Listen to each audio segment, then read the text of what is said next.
Aloha, this is Doug from Big Island Campers. Today I'm talking about insulation, and I'm doing a little insulating and just some things that you need to be aware of before you start insulating, and some different methods of insulation, and different types of insulation I've seen. I see a lot of questions about it on Facebook, some Facebook sites, so I figured I'd talk about it. First off, before you start insulating, you want to make sure that you have all your electrical done.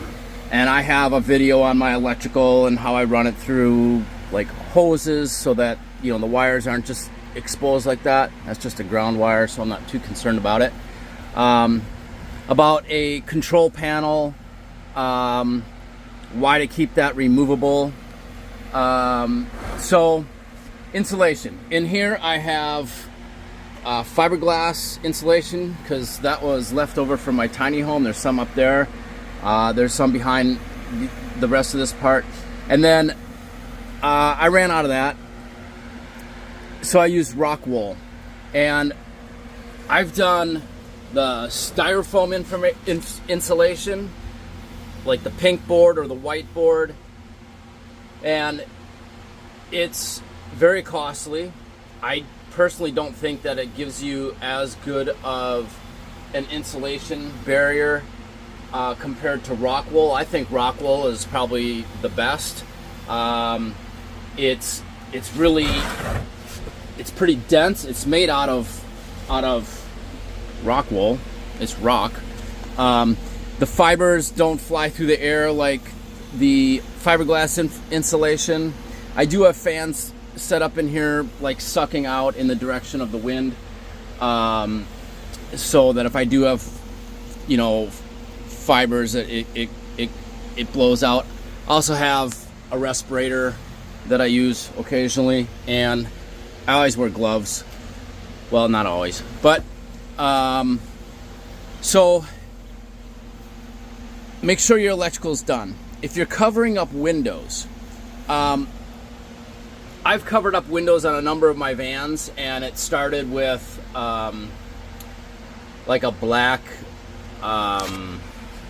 fabric that I would put on there, and then I would insulate over that, and that was kind of a pain in the ass. Now what I do to cover the windows is I just paint them black with a flat black or satin black, just Rust-Oleum, just paint them, and then on the outside they look super dark tinted. Looks great.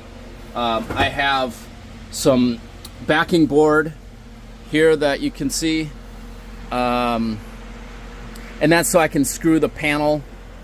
I'm gonna put this paneling on it, so I'm gonna put that on, and then I kind of mark it so that I know where those backing are, and then if you're going to mount anything to the windows or to that area, like a shelf or cabinet or something like that, you have something to anchor to. And then and then you want to make sure you like frame out around your electrical, like I did here. So I got some electrical wires that come up to the top of the van, and then they go across. So I just framed around that, and then you can use a machete to cut your rock wool or fiberglass insulation. The thing I like about the rock wool is not only it has a really good R value, but it also it's a really good soundproofer. It really helps with soundproofing better than anything. I think it's the top soundproofing insulation. I've seen other insulations like recycled plastic bottles, and it's great for you're supporting the environment.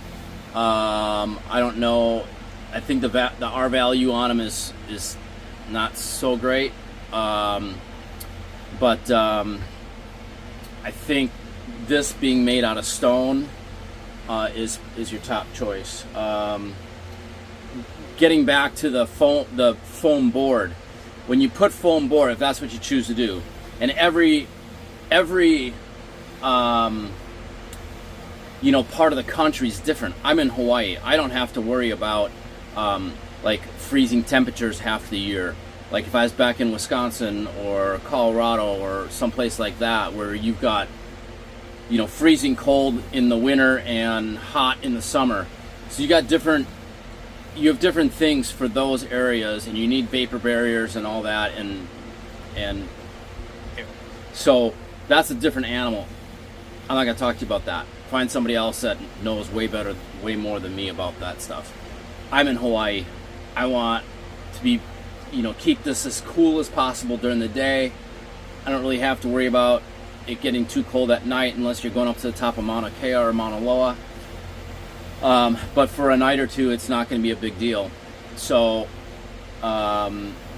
different parts of the country, you've got different requirements. Getting back to the foam boards, you need to make sure that when you put your foam boards up, you got to tape all the seams. You got to cut that foam board so that it fits into all these little tiny places, and you can't fill it all. Whereas with rockwool or fiberglass insulation, you can stuff it into pretty much anywhere, even down holes, and you know, it's hollow behind certain areas. You can just really get it in there. And the foam, sometimes, you know, you're driving down the road and you're going over bumps, and all of a sudden it starts squeaking. So that kind of sucks.